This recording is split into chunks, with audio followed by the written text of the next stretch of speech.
이 집은 살아계신 하나님의 교회요 진리의 기둥과 터니라. 자, 오늘은 교회론 8번째 시간입니다. 바른 말씀의 선포라는 제목으로 하나님 말씀 증거하도록 하겠습니다. 자, 여러분, 좋은 병원이란 어떤 병원일까요? 좋은 병원은 어떤 병원일까요? 건물이 크고 널찍한 병원을 말할까요? 아니면 좋은 시설들과 좋은 기자재들이 많이 들어있는 병원일까요? 그럴 수도 있을 것이다, 이렇게 생각을 합니다. 하지만 이런 병원의 크기나 시설 같은 것들은 사실상 어떤 병원이 좋은 병원이냐라고 하는 것을 이야기할 때 2차 혹은 3차적인 문제라고 할 수 있고, 좋은 병원이 될 수 있는 가장 중요한 기준은 바로 그 병원이 병을 잘 고치는가 하는 것이겠죠. 병원을 무지하게 크게 지어서 온갖 시설들을 잘 구비해 놓고, 심지어는 이 병원에 딸린 복합시설까지 구비해서 병원에 카페도 만들고 타가시설도 만들고 수영장도 만들고 온갖 문화센터들도 다 만들어서 환자들이 엄청 많이 몰리긴 하는데, 만일 이 병원에 의사들이 병을 잘 고치지 못한다라고 한다면 이 병원은 좋은 병원이 아닐 것입니다. 마찬가지로 좋은 영어 학원이란 어떤 학원일까? 좋은 학교는 어떤 학교를 말하는 것일까? 좋은 선생은 어떤 선생을 말하는 것이고, 또 좋은 군인은 어떤 군인을 말하는 것일까? 가장 중요한 것은 바로 어떤 기관이나 단체든, 그리고 어떤 사람이든 그 기관이나 단체나 사람이 얼마나 자신들이 가지고 있는 그 본질에 충실하며 더 나아가서 탁월함을 나타내고 있는가 하는 것에 있는 것이죠. 그래서 우리말에 못못답다라는 말이 있죠. 못못답다라는 말이 굉장히 중요하죠. 병원답다 혹은 학교답다, 개인으로 말하면 의사답다, 교사답다, 혹은 교회로 말하면 목사답다, 성도답다. 이 답다라는 말이 굉장히 좋은 말이고, 이 답다라는 말을 성경에서 찾는다고 한다면 좋다, 이런 말이겠죠. 그렇다면 여러분, 교회는 어떤 교회가 좋은 교회일까요? 어떤 교회가 하나님께서 기뻐하시는 교회일까요? 이 교회에 속해 있는 성도들은 어떤 성도들이 또한 성도다운 성도들일까요? 오늘날 교회들을 보면 저마다 교회에 대한 어떤 이론이나 확신을 가지고 자신들의 교회가 가장 좋은 교회다, 가장 바른 교회다, 이렇게 사람들은 자신들의 교회를 자랑합니다. 그러면 그들이 말하는 바른 교회 혹은 좋은 교회의 근거 혹은 표지는 무엇일까요? 오늘날 교회들은 자신들의 교회가 좋은 교회고 바른 교회라고 하는 것을 대략 다음과 같은 것들을 근거로 해서 이야기를 하곤 합니다. 예를 들면 이런 것입니다. 자신들의 교회가 누구라도 인정할 만한 어떤 좋은 일들을 많이 하고 있다, 이런 것이죠. 예를 들어서 복지 사업을 많이 한다든지, 아니면 선교 사업에 재정을 많이 투입한다든지, 그렇죠? 그래서 어떤 교회는 이거를 이렇게 대외적으로 말하지 않습니까? 우리 교회는 재정의 50%를 혹은 재정의 30%를 선교하고 구제하는데 많이 씁니다, 이런 걸 대외적으로 표명하기도 하죠. 아니면 주변 이웃들에게 어떤 유익이 될 만한 어떤 사업들을 많이 하는가. 저희 교단 신문이 기독신문인데, 기독신문에 보면 잠시 이렇게 교회들이 많이 소개를 되고 있습니다. 소개되는데 이렇게 좋은 교회들을 소개할 때마다 나오는 것이 바로 이런 것입니다. 이웃과 함께하는 교회, 그래서 이웃에 얼마나 친밀한가, 그리고 이웃들을 위해서 얼마나 좋은 사업들을 많이 하고 있는가 하는 교회들을 소개하는 것을 보죠. 또 하나, 사람들이 좋은 교회의 근거로 삼고 있는 것이 바로 교회 안에서 운영되고 있는 성도들을 위한 각종 프로그램들을 말합니다. 여기서 여기에는 성경 공부만을 말하는 것이 아니죠. 성경 공부뿐만 아니라 교회 안에 문화센터나 북카페나 심지어는 헬스장이나 수영장 같은 것들을 만들어서 교회 안에 있는 사람들을 유익하게 만드는 것이죠. 그럴 때 사람들은 그런 것들을 보면서 이 교회가 좋은 교회입니다, 이렇게 말을 합니다. 그리고 이런 것과 더불어서 교회가 내세우는 중요한 지표 중에 하나가 뭐냐면 바로 그 교회의 담임 목사입니다. 즉 자신들 교회의 담임 목사가 어떤 학벌을 가지고 있고 어떤 스펙과 어떤 직함과 어떤 성품을 가진 사람인지를 자랑을 하는 것입니다. 우리 교회 목사님은 어느 대학을 나와서 어디에서 유학을 했고 어떤 책을 펴냈고 또 어떤 성품을 가지고 있고 성도들 얼마나 많이 사랑하는지 몰라, 이런 것들을 이제 말하는 것이죠. 여러분, 이러한 교회의 지표들을 볼 때 우리는 이러한 교회의 지표들이 건강한 교회라고 말하기 위한 어떤 지표다 말하기에는 무엇인가 석연치 않습니다. 그래서 어떤 일단의 사람들은 어떤 교회가 좋은 교회인지 그 교회의 건강 지수를 나타내는 여러 기준들을 만들어서 교회를 점수하기 시작했습니다. 그 대표적인 것이 바로 셀교회를 주장하는 국제 NCD라고 하는 것입니다. 제가 지난번에도 말씀드린 것처럼 부산에 가면 풍성한 교회가 있는데 이번에도 이제 컨퍼런스를 하더라고요. 풍성한 교회가 있는데 그 교회는 두날개라고 하는 양육 프로그램을 하는 것으로 유명한 교회인데 이 교회가 국제 NCD 단체에서 건강한 교회 지수 전 세계 1등을 했습니다. 전무후무한 점수를 맞았는데 107.9점을 맞았습니다. 그러면 NCD가 주장하는 건강한 교회의 표지 혹은 척도가 무엇인가? 세계 NCD 총재이자 교회 성장학의 대부 중에 한 사람인 독일의 슈바르츠 박사는 그 척도를 8가지로 말을 했습니다. 그러니까 이 말은 지금 슈바르츠가 말하는 것은 지금 슈바르츠가 말한 이 8가지의 기준들이 바로 교회의 본질이고 교회의 건강 지수를 나타내는 척도다, 이렇게 말을 하는 것입니다. 이 8가지는 다음과 같습니다.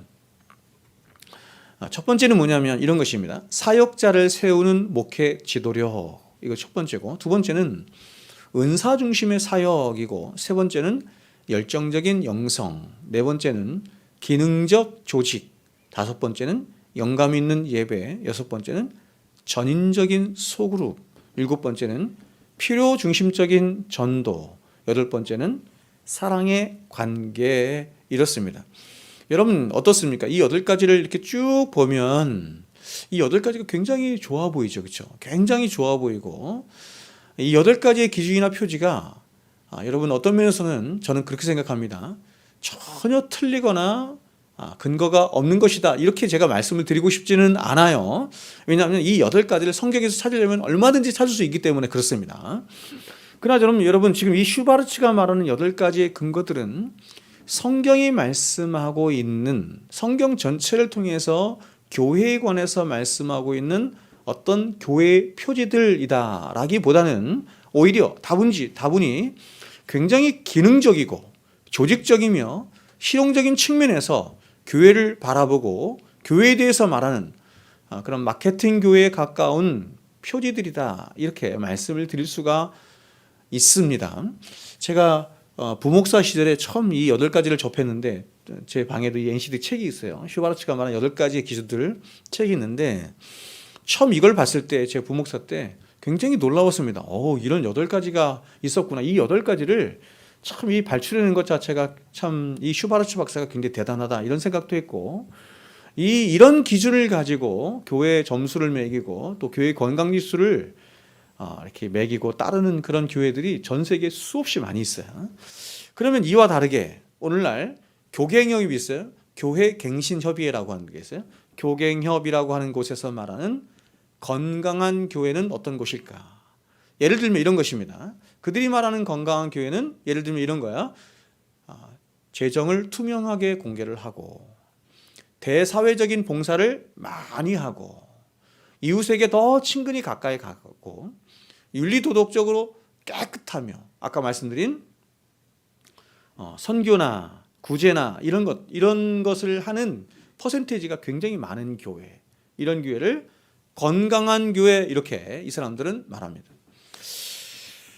그러나 여러분 이것도 뭔가 석연치 않습니다.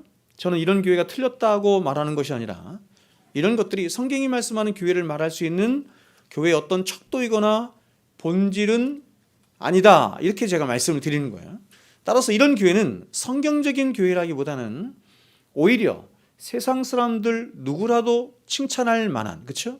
우리도 굉장히 자부심을 가질 뿐만 아니라 세상 사람들이 볼 때도 참 저 교회는 좋은 교회구나라고 칭찬할 만한 그런 교회다, 이렇게 말할 수 있죠. 그래서 여러분, 오늘날 교경역 같은 데서 추구하는 이런 것들을 보면 교회가 마치 세상 사람들의 마음을 얻고 세상 사람들에게 칭찬을 받을 수 있는 교회가 좋은 교회처럼 그렇게 사람들에게 이렇게 인식이 되기 시작한 것입니다. 그러면 여러분, 우리는 물어야죠. 성경이 말씀하는 좋은 교회 혹은 참된 교회는 어떤 교회일까? 우리는 이것에 대해서 지난 여러 시간을 통해서 함께 살펴보았습니다. 바로 교회의 내적인 속성이라 할 수 있는 교회의 네 가지 속성들과 그리고 외적으로 나타나는 교회의 외적인 세 가지 표지가 잘 나타나고 그리고 드러나고 실행되는 교회가 바로 성경이 말씀하는 참된 교회이고 좋은 교회다, 이렇게 말할 수 있어요. 그렇다면 여러분, 교회의 내적인 네 가지 속성이 무엇이었습니까? 네 가지. 교회의 통일성과 거룩성과 보편성과 사도성이죠. 여러분, 이 교회의 네 가지 속성들은 성령이 하나 되게 하심 안에 발출된 교회의 가장 본질적인 원리이자 교회 생명의 원리라고 할 수 있습니다. 그러므로 이 네 가지 속성들은 사람들의 어떤 생각이나 이론이나 도모나 주장들에 의해서, 사람들이 생각하는 어떤 이론에 의해서 세워지거나 혹은 만들어질 수 있는 것이 아니라 오직 성령이 하나 되게 하심 안에, 즉 성령에 의해서 존재하게 된 성경이 말씀하는 교회의 가장 본질적인 생명의 원리라고 할 수 있는 것이에요. 그러므로 사람들이 아무리 화려한 예배당을 짓고 수많은 종교적인 행사들을 하고 또한 윤리 도덕적으로 훌륭한 삶을 살고 아무리 대사회적으로 훌륭하고 기특한 일을 많이 해도 그들이 함께 모이는 교회가 이 네 가지 속성들 위해 잘 세워져 있지 않거나 혹은 이 네 가지 원리들이 바르게 잘 나타나지 않으면 그것은 하나님이 기뻐하시는 참된 교회라고 말할 수 없는 것입니다.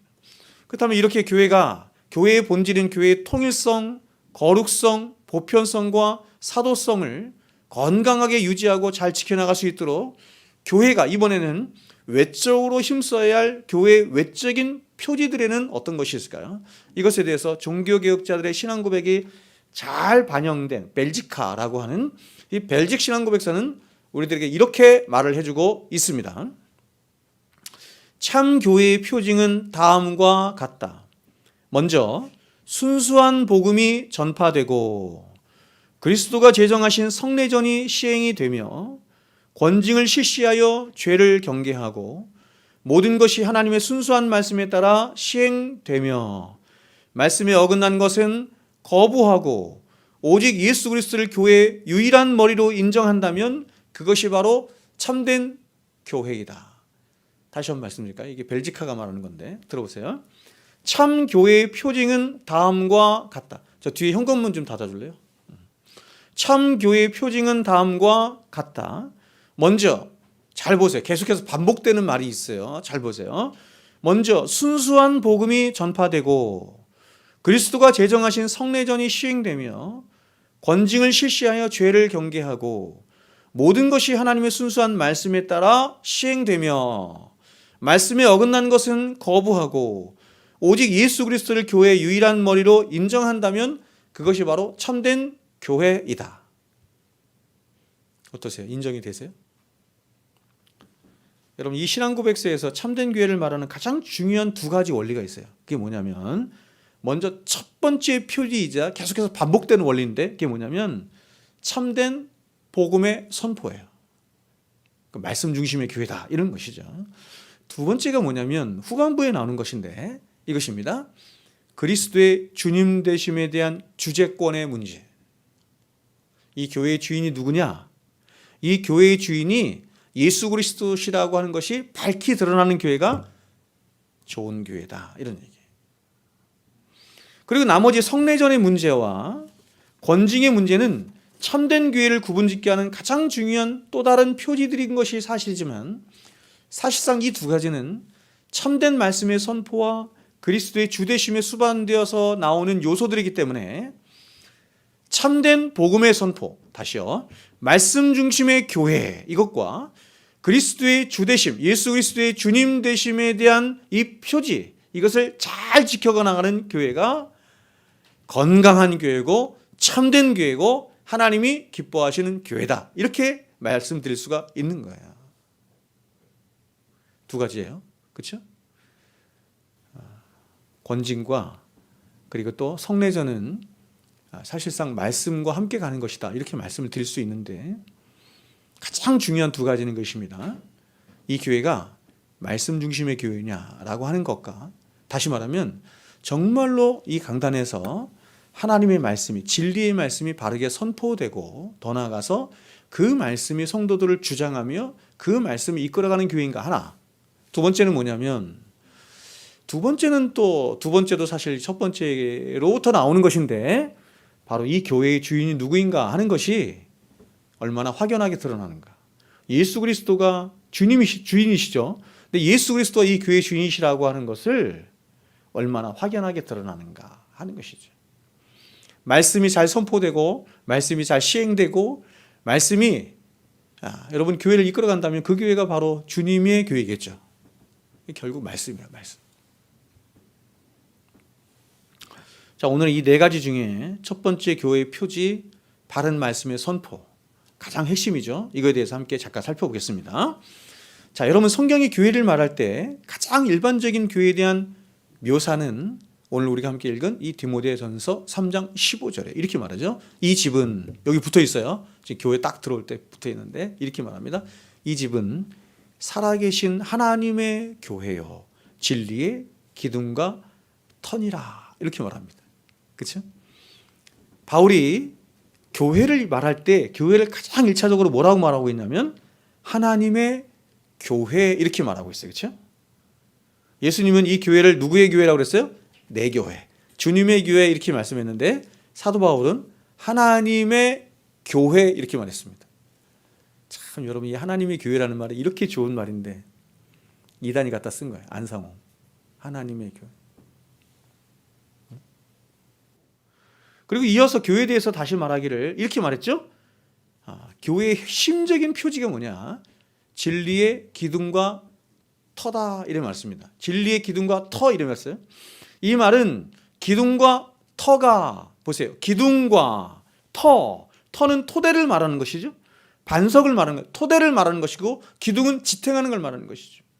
기둥과 터가 바로 집 전체를 어떻게 하고 있어요? 떠받치고 있는 것처럼, 그렇죠? 토대가 되는 것처럼 교회를 지탱하며 떠받치고 있는 교회의 가장 핵심 중에 핵심이 뭐냐면 그것이 바로 하나님의 말씀이다 이렇게 말하는 거예요. 그래서 우리가 사도행전을 보면 오순절 성령 강림 이후 이제 세계 곳곳에 교회들이 세워지는데 이렇게 세워지는 교회의 모습을 사도행전이 뭐라고 말하냐면 이렇게 말해요. 사도들의 가르침 속에 사도성이 나왔죠. 사도들의 가르침 속에 즉 진리의 말씀 위에 교회가 세워졌다 이렇게 말을 해요. 그리고 교회가 성장해가는 모습을 사도행전이 굉장히 독특하게 표현하는데 교회가 성장해가는 모습을 교회 안에 사람들이 많아졌다 혹은 큰 교회 건물을 교회가 세웠다 이렇게 말하지 않고 사도행전에서 교회가 성장해가는 모습을 굉장히 독특하게 표현했는데 뭐라고 표현했어요? 말씀이 흥왕하여 갔다 이렇게 표현했어요. 기억나세요? 말씀이 흥왕하여 갔다 이렇게 말했어요. 에베소서에서는 교회의 사역을 뭐라고 말하냐면 교회가 하는 교회의 중심적인 사역을 에베소서는 뭐라고 말하냐면 말씀의 사역이다 이렇게 말을 했어요. 여러분 교회가 하는 일이 뭐예요? 말씀을 전하는 일이다. 말씀을 가르치는 일이다. 말씀이 말씀되게 하는 일이다. 이런 일, 말씀의 사역이다. 그렇다면 여러분 교회에 있어서 왜 이 말씀이 그토록 절대적인 중요한 표지가 되는 것일까요? 그것은 이렇습니다. 바로 이 교회를 있게 하신 성부, 성자, 성령, 삼위 하나님이 하나님의 존재 방식의 말씀이기 때문이에요. 자, 여러분 우리가 알다시피 하나님이 세상을 창조하실 때 무엇으로 창조하셨냐면 말씀으로 창조하셨습니다. 그리고 말씀으로 이 세상의 모든 역사를 운행하고 계시고 모든 만물을 붙들고 계시며 말씀으로 죄 가운데 있는 인간들을 구원하셨고 종국에는 말씀으로 세상을 심판하세요. 그리고 무엇보다 교회를 낳으셨는데 뭘로 낳으셨냐면 말씀으로 낳으셨어요. 이게 카톨릭과 완전히 다른 건데 하나님이 교회를 낳으실 때 어떻게 낳으셨냐면 말씀으로 교회를 낳으셨어요. 카톨릭은 그렇게 말하지 않고 어떻게 말해요? 교회가 말씀을 낳았다. 이렇게 말을. 그래서 교회가 최종적인 권위가 되는 거예요. 말씀보다 최종적인 권위가 돼요. 엄청난 차이를 만들어요. 그러므로 삼위 하나님과 말씀은 뗄래야 뗄 수 없는 하나예요. 그냥 말씀이 하나님이시고 하나님이 말씀이세요. 하나님이 말씀 자체이십니다. 그래서 우리가 호세아서를 보면 하나님을 떠나 우상에게로 간 이스라엘 백성들을 향해서 하나님이 이렇게 말씀하셨어요. 보세요. 독특하게 말씀하는데 호세아 4장 6절에 내 백성이 지식이 없으므로 망하는도다. 하나님 백성들이 망하는 이유가 뭐냐면 지식이 없어 망하는데요. 근데 뒤에는 또 말해요. 네가 지식을 버렸으니 나도 너를 버려 내 제사장이 되지 못하게 할 것이요 내가 하나님의 율법을 잊었으니 나도 내 자녀들을 잊어버리리라. 하나님이 이스라엘 백성들에게 너희가 나를 버렸다 이렇게 말씀하시지 않고 너희가 지식을 버렸다, 말씀을 버렸다, 혹은 율법을 잊었다 이렇게 말해요. 하나님 당신 자신과 말씀을 하나로 그리고 같게 동일하게 말씀하고 있는 거예요. 또 요한복음 1장 1절과 14절을 보시면 이렇게 말을 하죠. 태초에 아르케거든요. 태초에 말씀이 계시니라. 태초에 이 태초는 창세기 1장 1절의 태초가 아니죠. 그 전 태초예요. 그 태초에 말씀이 계시니라. 이 말씀이 하나님과 함께 계셨어요. 성부 하나님께 계셨으니 이 말씀은 곧 하나님이신 그 말씀도 하나님이시네요. 그 말씀이 육신이 되어 우리 가운데 거하시며 성육신이죠. 우리가 그의 영광을 보니 그 말씀을 보니 아버지의 독생자의 영광이요 은혜와 진리가 충만하더라. 말씀이신 예수님이 오셔서 그 예수님을 보니 예수님 안에 무엇으로 가득 찼더라? 은혜와 진리로 가득 찼더라. 예수님은 말씀 그 자체이시고 진리 그 자체이신 것입니다. 그러므로 우리가 조금 전 디모데전서 1장 15절에서 본 것처럼 교회를 하나님의 교회라고 했고 또 하나님은 곧 말씀이심으로 교회는 결국 뭐가 나온 거예요? 말씀이 나온 거예요. 마찬가지로 교회는 예수 그리스도의 보혈의 공로로 세워진 거룩한 무리들이죠. 그런데 그 예수님 또한 은혜와 진리가 충만하신 바로 말씀이신 하나님이세요. 말씀으로 계신 하나님이세요. 그러므로 교회는 말씀이신 성자 예수님이 나오신 신적 기관이 바로 교회입니다. 교회를 누가 낳았느냐? 말씀이신 하나님이 낳으셨고 말씀이신 예수님이 낳으신 거예요. 그러므로 말씀으로 세우신 교회의 가장 1차적인 목적은 바로 그 말씀을 드러내고 전파하는 데 있는 것이고, 그러니까 여러분 말씀을 전파하고 드러낸다는 얘기는 다른 말로 이렇게도 말 수 있죠. 하나님을 혹은 예수님을 나타내고 드러내고 증거한다. 똑같은 거죠. 그래서 예수님의 지상명령이라고 하는 마태복음 28장 19, 20절을 보면 주님은 교회를 향해서 명령하여 이르시기를 이 말씀을 오늘날 선교단체는 많은 복음지자들이 오해해서 무슨 제자 사명 이런 걸로 말하지만 전혀 그런 뜻이 아니고 이렇게 말해요. 예수님이 내가 분부한 모든 것이죠. 잘 보세요. 내가 너희에게 분부한 모든 것을 가르쳐 지키게 하라 이렇게 말하죠. 주님은 교회를 향해 명령하시기를 주님이 가르치신 어떤 특정한 가르침, 어떤 특정한 사역들을 가르치라 이런 것이 아니라 바로 성경 66권 전체의 모든 말씀을 가르쳐 지키게 하라 하신 것입니다. 왜냐하면 성경 66권의 모든 말씀은 모두가 다 예수 자신을 나타내고 예수를 증거하는 말씀이기 때문에 그렇죠. 그러므로 교회는 다른 것이 아니라 바로 성경 66권의 모든 말씀을 가르쳐서 지키도록 하기 위해 존재하는 예수의 교회인 거예요. 그래서 우리가 사도행전 역사를 보면, 자, 제가 이제부터 사도행전을 말씀드리는데 잘 보세요. 오순절 성령 강림 사건 이후로 이 땅에 세워진 교회들은 사도행전 매 장을 가면서 다른 것을 하지 않고, 사도행전에 세워진 교회가 다른 것을 하지 않고 계속해서 뭐만 해요? 하나님 말씀만 전해요. 물론 많은 이적과 기사와 표적들이 이 하나님의 말씀과 동반하여 나타나요. 그러나 이런 것들은 부수적인 거예요. 수단인 거예요. 뭘 위한 수단이죠? 하나님의 말씀을 전하기 위한 수단, 복음을 전하기 위한 수단인 것이지, 보조 역할일 뿐인 것이지, 교회가 가진 가장 주된 사명이 뭐냐면 말씀을 전하는 거예요. 그래서 이렇게 말씀을 전하고 가르치는 사도들을 대제사장들을 위한 여러 당국자들이 공회 앞에 세워서 엄히 경고하며 뭐하지 못하게 해요. 교회의 교회됨을 지키지 못하도록 하는데 뭐하지 못하도록 해요. 말씀을 전하지 못하도록 한단 말이에요. 복음을 전하지 못하도록 한단 말이에요.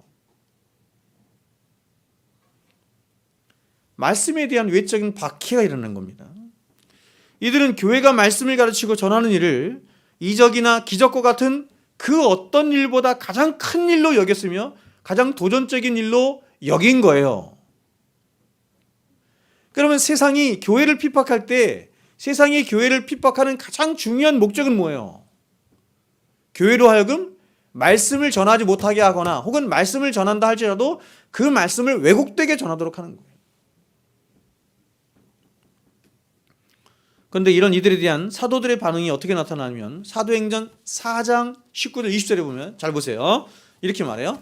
베드로와 요한이 대답하여 이르되 하나님 앞에서 너희의 말을 듣는 것이 하나님의 말씀을 듣는 것보다 옳은가 판단하라. 우리는 보고 들은 것을 말하지 아니할 수 없다 하니.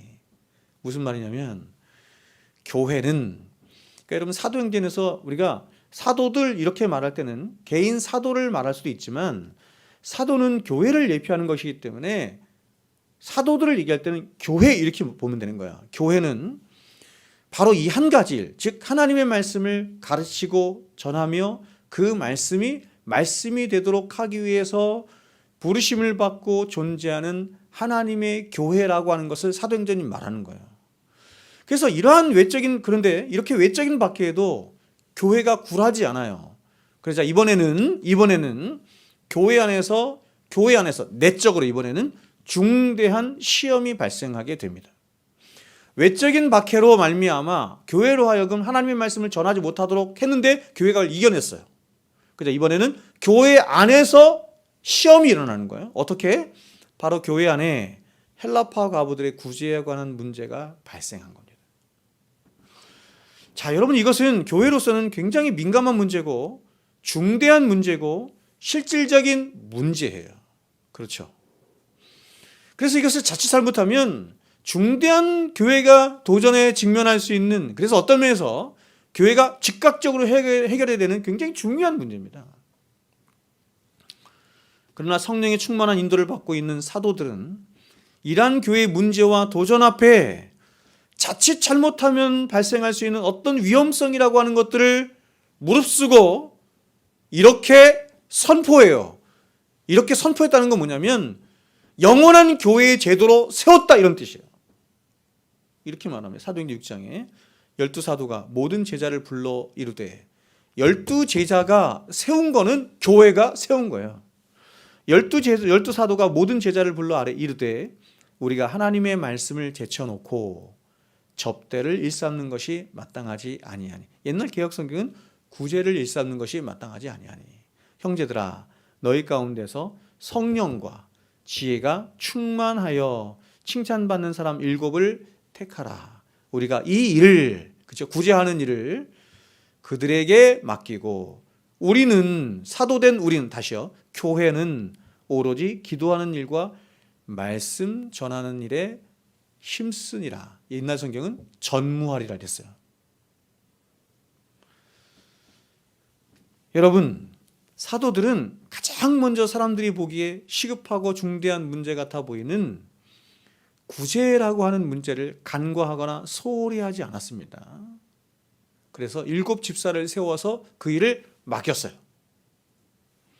그리고 이어서 확정하여 세우기를, 자신들은 교회의 가장 중요한 사명이자 본질적인 사명인 바로 말씀을 전하는 일과 기도하는 일에 전무하겠다, 이렇게 말을 하는 거예요. 이것이 교회의 본질이라는 겁니다. 교회가 절대로 포기할 수 없는 것이 하나 있는데, 그것이 바로 뭐라는 거예요? 말씀을 전하는 것이다. 그 일보다 교회에 앞서는 일은 아무것도 없다는 거예요.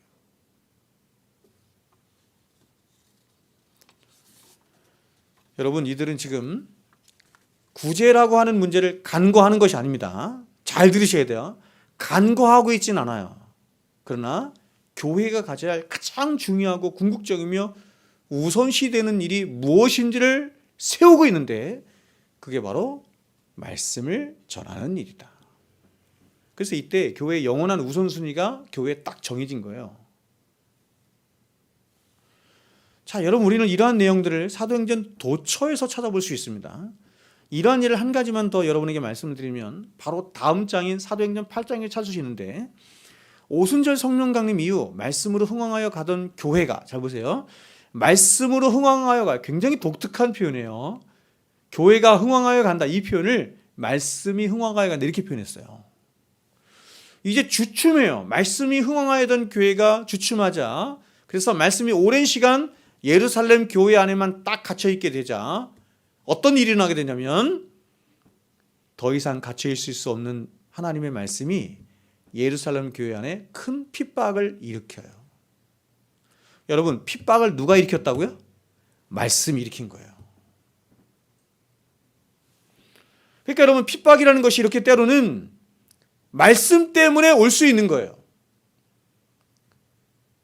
말씀을 전하지 않자, 말씀이 열방을 향해서 나아가지 않자, 그 말씀이 열방을 향해 나아가기 위해서 어떻게 해요? 교회 안에 핍박을 일으킨 거예요.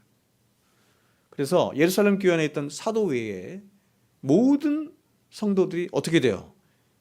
온 세계 열방을 향해서 디아스포라가 돼요. 사방으로 퍼져나가게 됩니다. 흩어지게 됩니다.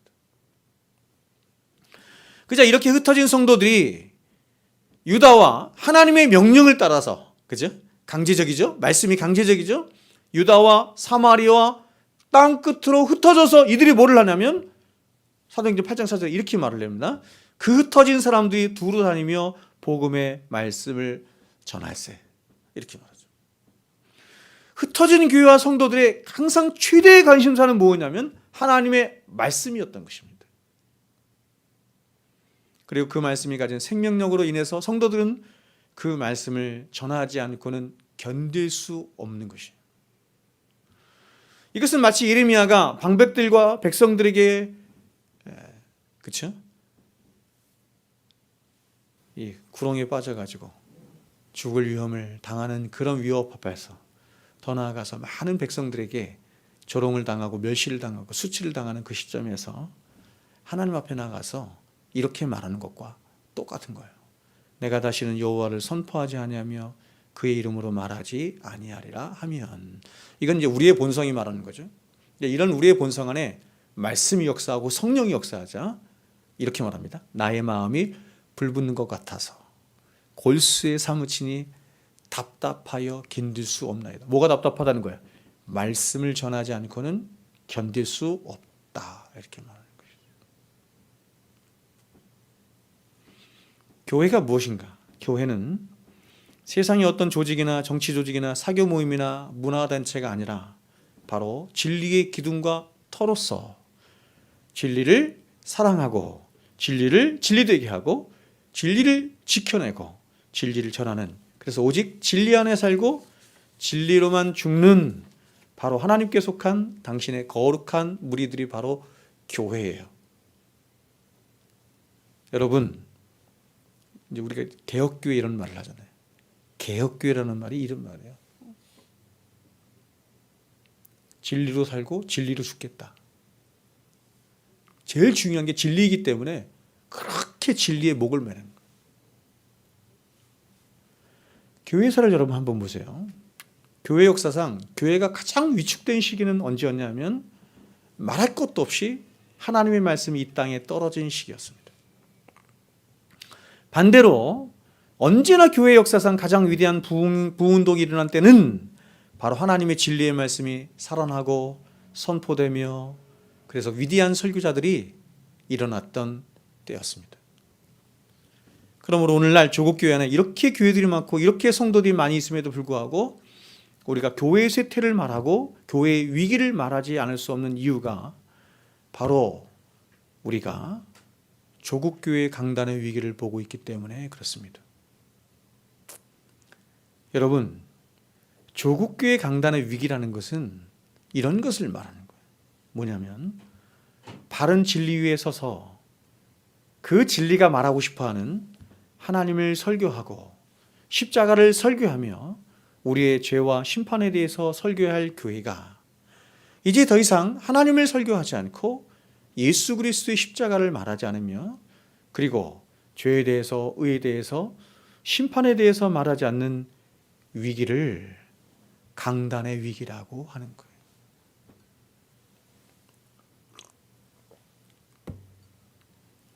교회의 존재 목적이 바로 이 복음을 위하고 이 복음이에요. 이 복음을 위하고 이 복음을 지키고 이 복음을 전하기 위해서 존재하는데 오늘날 교회들은 사람의 영혼을 살리고 사람을 참되게 하는 그래서 하나님을 영화롭게 하는 그 하나님이 주신 그 귀한 강단을 성공과 행복을 파는 즉 복받고 잘되며 개인적인 교양을 쌓고 자기 개발을 위한 인본주의 강단으로 타락시켜 버리는 것입니다. 제가 11년 동안 부목사 11년 했고요. 전도사 3년 이렇게 했으니까 14년 이렇게 했는데 14년 동안 이제 부목사 중반부터 이제 생각이 완전히 달라졌지만 전도사 시절 때도 그랬고 부목사 초반까지 그죠? 초반 정도까지도 어떤 설교자가 좋은 설교자냐, 어떤 설교가 잘하는 설교냐라고 할 때 저는 이런 거 잘하는 사람이 좋은 설교자라고 생각했어요. 화려한 어구를 쓰면서 사람들을 들었다 놨다 눈물 흘리게 하고 즐겁게 하고 사람들에게 많은 유익을 주는 그런 설교가 좋은 설교라고 저도 한때는 생각했었어요. 이건 설교가 아닌 거예요. 그런 말은 교회가 아닌 어디 가서나 다 들을 수 있어. 김창호한테 가면 돼. 그렇죠? 네. 저희 학교 선배 그 누구죠? 그 카톨릭의 굉장히 유명한 강사가 있어요. 네. 카톨릭의 그 여기 침례계 누구죠? 누구죠? 대전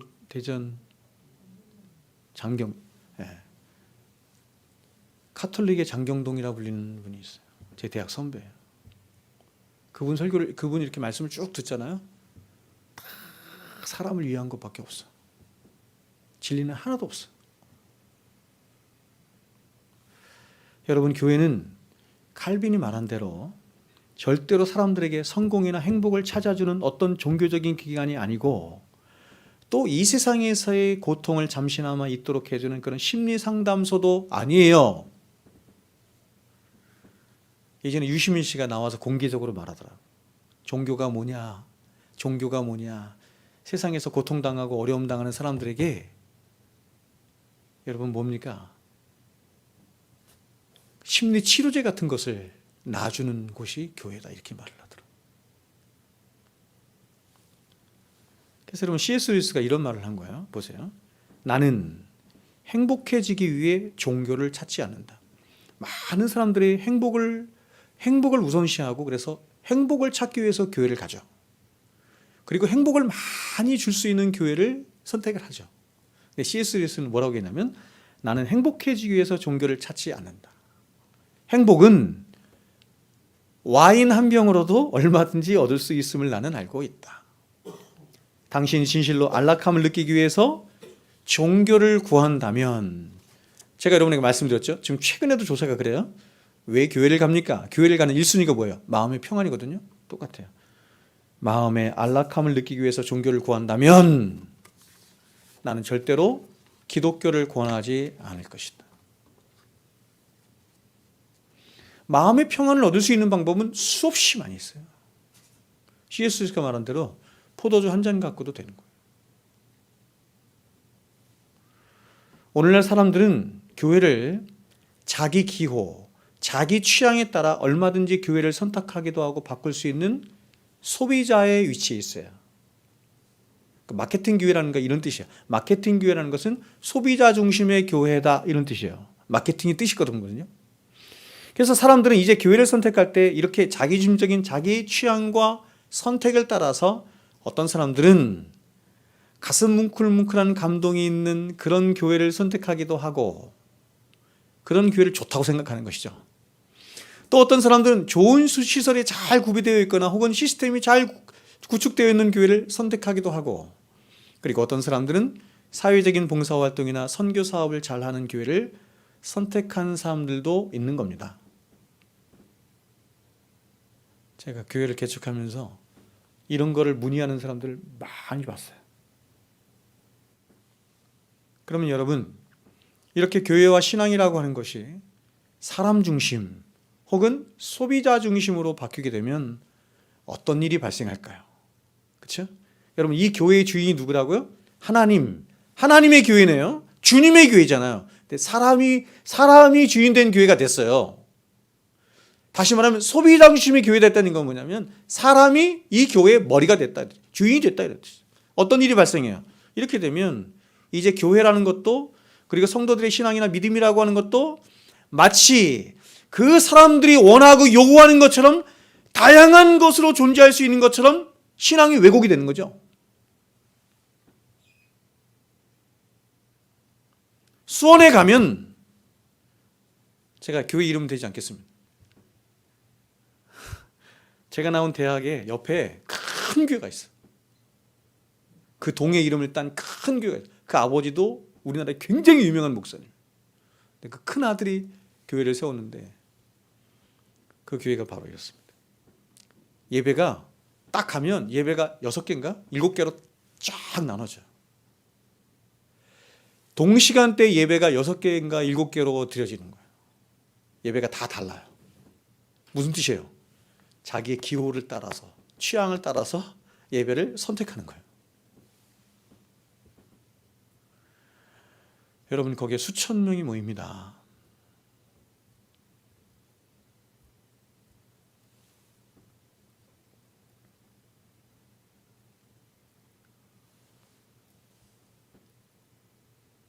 그래서 사람들은 성경이 가르치고 하나님이 원하시는 바가 무엇인지에 대한 관심은 뒤로 하고 이렇게 마케팅에 물든 사람들은 이제 사람들의 다양한 욕구와 원함을 따라서 그렇죠? 교회를 지을 때도 목회를 하는 방식도 예배를 하는 방식도 가장 먼저 생각하는 건 뭐예요? 사람들이 무엇을 원하나? 어떻게 하면 사람들을 좋게 하고 편하게 할 수 있나 하는 것이죠. 여러분 제가 주일학교에 대해서 말씀드렸죠. 주일학교 그렇죠?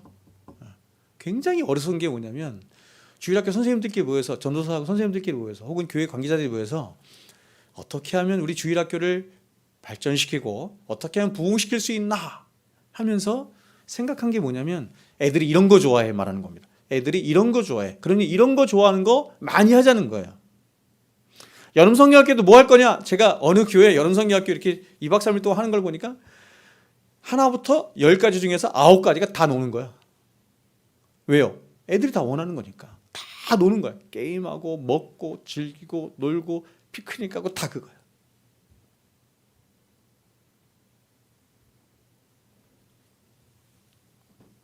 여러분, 애들이 원하는 거는 대부분 뭐예요?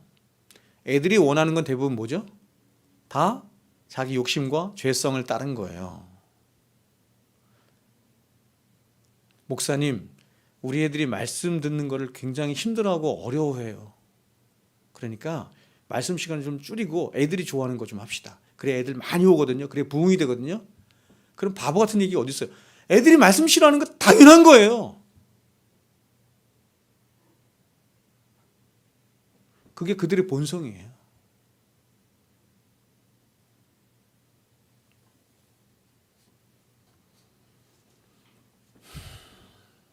그래서 오늘날 교회들이 하나님 중심의 교회가 되지 못하고 사람 중심의 교회가 되는 거예요. 교회를 세우는 것부터 건축하는 것부터 교회 강단을 그래서 여러분 이 교회 강단이 제가 말씀드렸지만 로이슨스 목사님이 목회했던 그 교회 강단을 보면 교회 강단이 높아. 옛날 청교도들 강단은 교회가 높아요. 강단이 성도들이 어떻게 말씀을 들었냐면 고개를 이렇게 들고 말씀을 들을 정도로 강단이 높아. 아무것도 없어요. 앞에는 아무것도 없고 강단만 높이 있어요. 어느 정도로 높았냐면 계단이 이렇게 삥삥 돌아가면서 강단이 위에 딱 강단만 있어. 아무것도 없어요. 이 강단이 어떻게 변질됐죠? 비슷하죠. 저기도 무대처럼 된 거예요. 무대처럼 쇼를 하겠다는 거죠.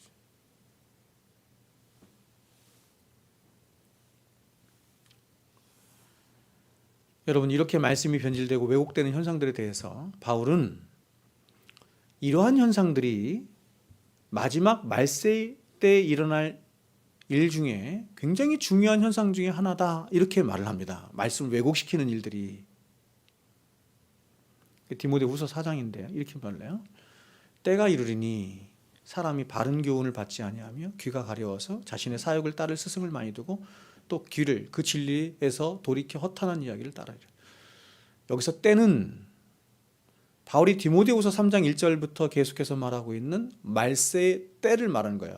근데 여러분 성경이 말세를 얘기할 때 두 가지를 얘기하는데 하나는 뭐냐면 예수님의 초림과 재림 사이에 있는 모든 때를 말세 이렇게 얘기하고, 그러니까 여러분 예수님 때도 말세였고 제자들 때도 말세였고, 그렇죠? 초대교회 때도 말세였고 5세기 때도 말세고 다 말세인 거예요. 지금도 말세고.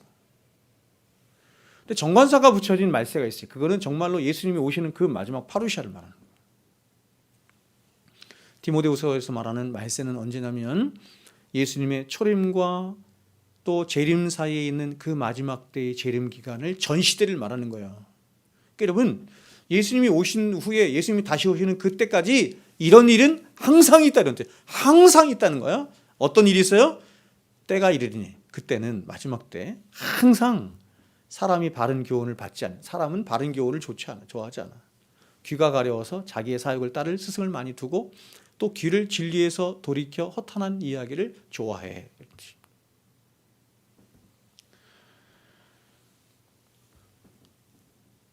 바른 교훈을 받지 않으려고 귀가 가려워서 각기 자기 사욕을 쫓을 스승들을 많이 둔다는 말은 사람들이 기록된 말씀을 좋아하지 않는다. 이 말을 제가 좀 다르게 말해볼게요. 이 말은 뭐냐면 사람들이 하나님의 말씀 그 자체 혹은 진리 그 자체를 좋아하지 않는다. 교회 안에 있는 사람들도. 성경이 말씀하는 성경은 하나님에 대해서, 예수님에 대해서, 예수 그리스도의 십자가에 대해서, 부활에 대해서, 그리고 죄와 의와 심판에 대해서 성경은 말하는데 그게 진리인데 사람들은 그것을 듣기를 싫어한다는 것입니다. 그럼 뭐냐면 귀가 가려워져서 자기 욕심을 따라 자기가 듣고 싶어하는 것을 듣기를 원한다. 자기가 듣고 싶어하는 게 뭐예요? 예수 믿으면 복 받는다. 예수 믿으면 뭐든지 형통하게 되고 잘 된다. 세상을 어떻게 하면 잘 살 수 있나? 어떻게 하면 사람들과 관계를 잘할 수 있나? 어떻게 하면 인간관계 잘하나? 어떻게 하면 세상에서 성공하고 복 받을 수 있나? 참 기가 막힌 건 뭐냐면 이런 원리들을 말씀에서 찾아낸다는 거예요. 그 제가 예전에 부목사 시절에 읽었던 책 중에 하나가 다 읽지 않았는데 제목이 뭐냐면 예수처럼 경영하라예요. 예수처럼 경영하라. 예수와 같은 CEO가 되라.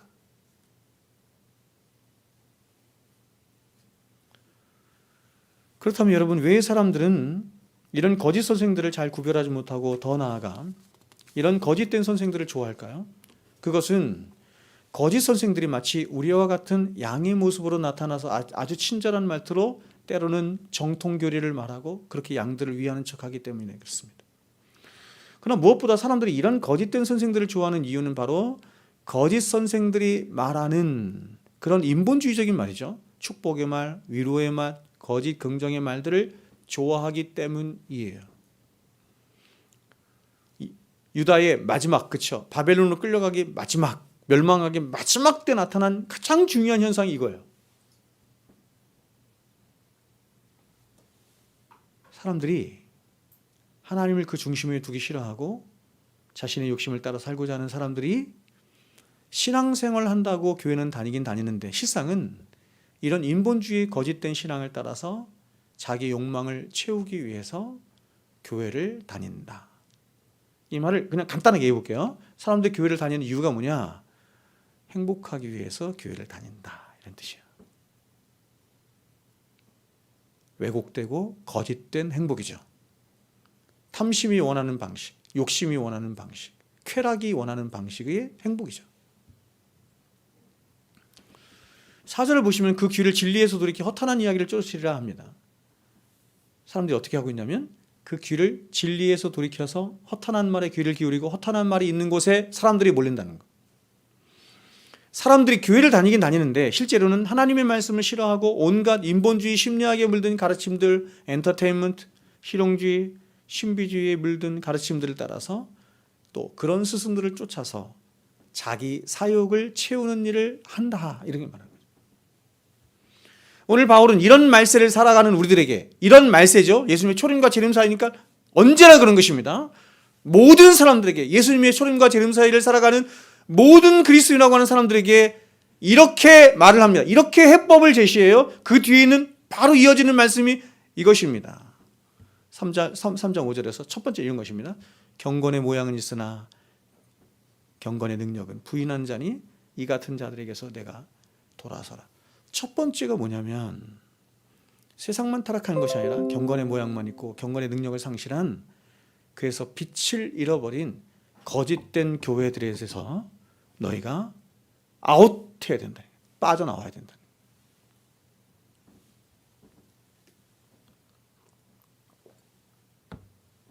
굉장히 적극적으로 얘기하죠. 그 교회에 진리가 없다면 교회를 나와야 된다. 이렇게 말합니다. 그리고 이렇게 빛을 잃어버린 세상에서 우리 그리스도인들이 살 수 있는 유일한 대안을 어떻게 하면 우리가 그리스도인답게 살 수 있는지를 성도답게 살 수 있는지를 대안을 말하는데 그 유일한 대안을 제시하는데 그 말씀 바로 이어지는 말씀에 이렇게 말하는 거예요. 또 어려서부터 너희가 성경을 알았나니 성경은 능히 너로 하여금 그리스도 예수 안에 있는 믿음으로 말미암아 구원에 이르는 지혜가 있게 하느니라. 모든 성경은 하나님의 감동으로 된 것으로 교훈과 책망과 바르게 함과 의로 교육하기에 유익하니 이는 사람으로 하나님의 사람으로 온전하게 하며 모든 선한 일을 행할 능력을 갖추게 하려 함이라. 바울은 자신의 영적인 아들 디모데에게 거의 유언처럼 말하기를, 그렇죠? 디모데후서가 마지막 말씀이잖아요. 유언처럼 말하기를 오직 성경만이 우리에게 구원을 주시는 참된 생명의 말씀이 될 뿐만 아니라 하나님의 온전한 사람으로 또 참된 성도로 살 수 있게 하는 유일한 근거가 되는 것이 바로 말씀뿐이다. 이렇게 말하는 거예요. 다른 것은 안 된다는 거예요. 그리스도인, 자, 성도, 더 나아가서 여러분, 성경이 말하는 아담이라는 말도 이게 히브리어를 하나씩 떼서 분석해서 말하면 어떤 뜻이냐면 하나님의 말씀이 담겨진 자 이런 뜻이에요. 그리스도인은 성도는 구별된 자로서 진리를 쫓는 자를 그리스도인이라고 해요. 종교 생활을 하거나 혹은 종교성을 지녔거나 종교적인 것들을 추구하는 자가 아니라 그런 자가 그리스도인이 아니라 진리를 쫓고 진리와 함께 기뻐하고 진리와 함께 고통하고 진리가 주는 참된 자유함으로 진리가 인도하는 것으로 보세요. 진리신 우리 주님과 함께 한 걸음씩 동행하며 살아가는 자를 그리스도인 이렇게 말하고 그렇게 그리스도인이 모인 무리를 교회라고 하죠. 그러므로 여러분 교회와 성도들이 자신의 평생의 삶에서 생명처럼 여겨야 할 것. 그것이 바로 하나님 말씀이에요. 하나님 말씀.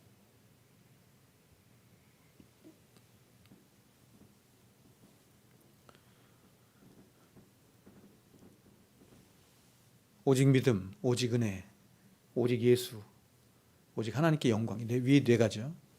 이 네 가지 원리가 이게 기독교의 원리거든요. 이 네 가지 원리가 어디에서 나왔을까요? 근간이에요. 오직 성경에서 나왔어요.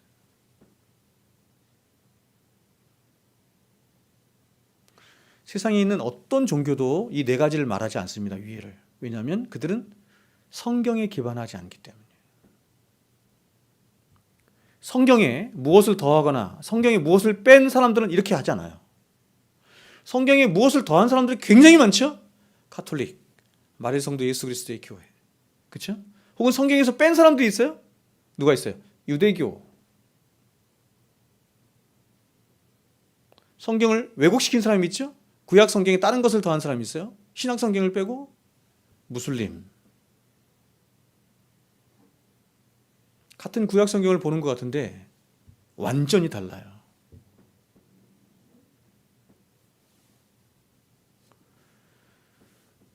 제가 예화 하나 여러분에게 말씀드리고 오늘 말씀을 마치겠습니다.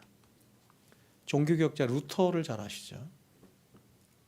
종교개혁자 루터는 카톨릭의 부패를 이야기하며 1517년 카톨릭에 반박하는 95개의 조항을 비텐베르그 교회당에 붙이며 종교개혁의 불씨를 일으킨 사람입니다.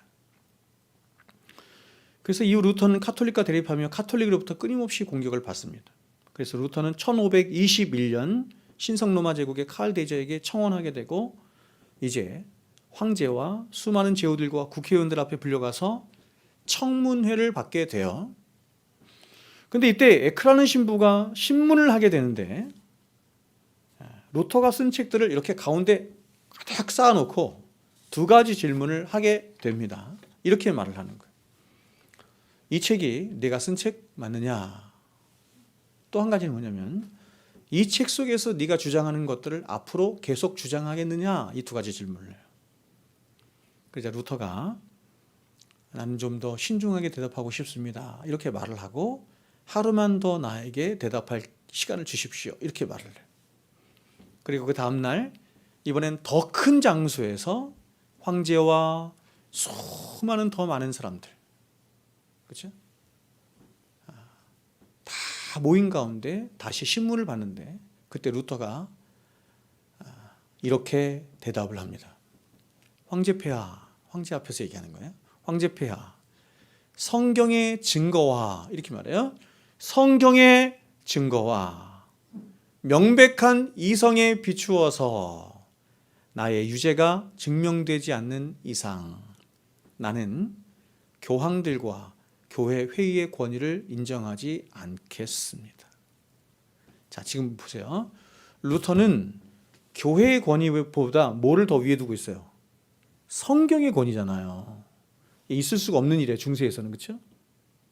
제가 아까 말씀드렸잖아요. 우리 개신교는 성경이 교회를 낳았지만 그들은 교회가 성경을 낳았거든요. 근데 지금 이 말 속에 나는 교황들과 교회 회의의 권위를 인정하지 않겠습니다. 왜냐하면 성경이 이런 말 하지 않거든요. 이런 뜻이에요. 루터는 성경에서 하나님의 말씀인 성경에서 자신의 말이 명백하게 틀렸다고 하지 않는 이상 자신은 그 누구의 권위도 인정할 수 없습니다. 이렇게 말하는 거예요. 그리고 루터는 이어서 말하기를 이렇게 말합니다. 이 굉장히 유명한 말인데 내 양심은 하나님이 주신 내 양심은 하나님의 말씀에 사로잡혀 있습니다. 진짜 아멘이지. 그래서 이렇게 말해요. 나는 어떻게 할 도리가 없습니다. 나는 여기에 있습니다. 그렇죠? 루터 탄신 500주년인가 600주년인가 그때 나온 책이 이 책 아니에요. 제목이 Here I Am이에요. 나는 여기에 있습니다. 하나님이여 나를 도우소서. 루터는 절체절명의 순간에도 하나님의 말씀에 자신을 의탁했습니다. 그리고 그는 고백하기를 나는 성경을 믿다가 성경 때문에 죽으라고 하면 죽는 자리에 가라고 하면 기꺼이 죽겠습니다.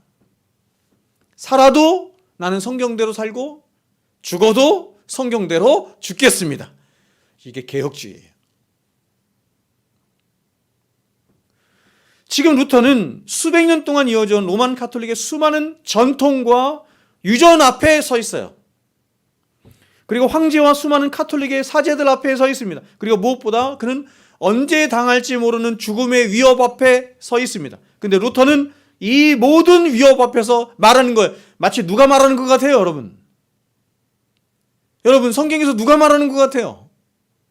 사드락과 메삭과 아벳느고가 말하는 것 같잖아요.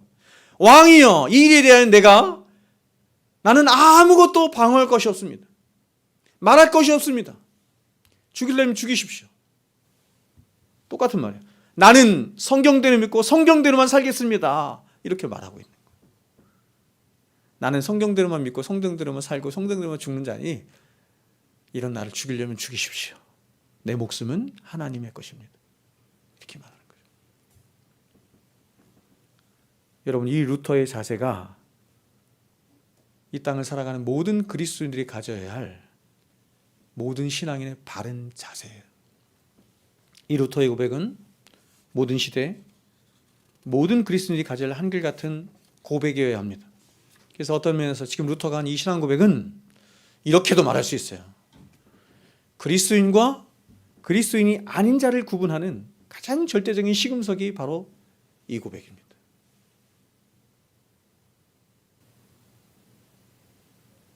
저는 그렇게 믿어요. 제가 말씀대로 다 순종하며 살아갈 수 있다는 말이 아니에요. 우리 연약하기 때문에 넘어지고 쓰러지고 그렇게 하죠. 그러나 모든 우리의 생각의 중심에 이것입니다. 나는 성경 60권의 말씀을 내 신앙과 삶의 유일한 표지로 삼습니다. 왜냐하면 이 말씀만이 하나님의 말씀이기 때문에 그렇습니다. 그래서 나는 이 말씀대로만 믿고 말씀대로만 살고 그렇게 말씀대로 살다가 말씀대로 죽겠습니다.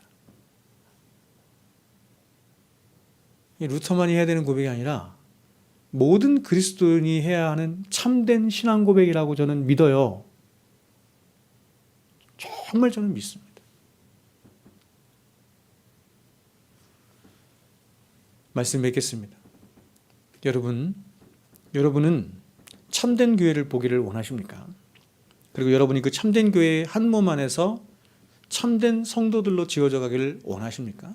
그렇다면 무엇보다 여러분은 이 교회가 진리 위에 세워져 나갈 수 있도록 여러분이 힘을 다해서 함께 협력해야 돼요.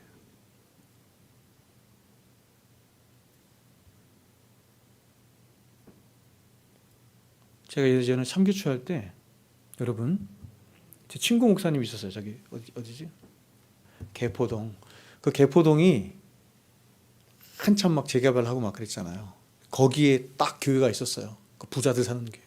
상가. 그래서 막 보상을 받는데 얼마를 받는다 하더라? 60억인가 70억 이렇게 받는다 하더라. 성도는 별로 없어, 몇 명. 근데 이분이 13평 집에 살았어요. 13평 집에 전세는 굉장히 싸더라고요. 13평 선 전세 살았는데 13평 전세에 여러분 집이 얼마나 좁겠습니까? 책을 놓을 데가 없는 거야. 책을 막 복도고 막 다 책을 놨는데 책을 놓을 데가 없는 거야. 그래서 이제 교회 장로님들한테 얘기를 했대요. 제가 집이 너무 좁아서 집을 좀 옮겼으면 좋겠습니다. 사택을. 2천만 원만 더 주면 집을 사택을 옮길 수가 있습니다. 몇 평에서 몇 평으로? 13평에서 15평으로. 13평에서 15평으로 옮기는데 2천만 원만 더 있으면 되네요. 그래서 그 얘기를 했대요. 그랬더니 장로님이 이렇게 얘기를 하더래요. 목사님, 집이 왜 좁습니까?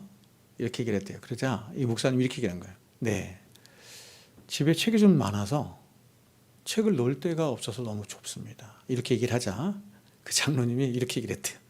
그럼 책 버리세요. 책 버리세요. 이렇게 말. 여러분 지금 이 장로는 교회가 뭐가 중요한지를 모르는 거예요. 성도들의 모든 유익과 복이 어디로부터 흘러나오는지를 모르는 거예요. 교회의 장로가 교회를 성령이 하나 되게 하신 교회를 힘써 지켜나가는 데 있어서 자신이 가진 최고의 사명이 뭔지를 모르는 거예요. 말씀이 중요하다고 생각지 않는 거죠.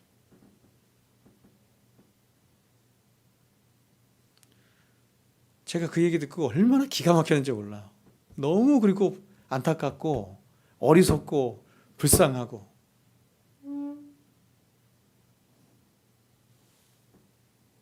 자, 여러분, 오늘 우리가 읽은 말씀을 제가 다시 한번 읽어드릴게요. 이 집은 살아계신 하나님의 교회요 진리의 기둥과 터니라. 확실하죠. 교회가 뭐냐면 진리의 기둥과 터입니다. 그러므로 교회는 진리가 무너지면 다 무너지는 거예요. 진리가 무너지면 기둥 무너지면 다 무너지잖아요. 터가 무너지면 다 무너지잖아요. 따라서 저와 여러분이 진리를 사랑하지 않고 진리를 위한 어떤 분투도 하지 않은 채 참된 성도가 되길 원하고 참된 교회를 보기 원하는 것은 어불성설인 것입니다. 바라기는 여러분, 진리를 사랑하고 진리를 생명처럼 여기며 더 나아가 진리를 위해서 여러분 자신을 헌신하고 불태울 수 있는 그런 믿음의 용기가 저와 여러분에게 있어서 우리 각자가 참된 성도로 날마다 지어져 갈 뿐만 아니라 더 나아가서 성령이 하나 되게 하신 이 교회를 진리로 잘 지켜나갈 수 있는 저와 여러분이 되었으면 좋겠습니다.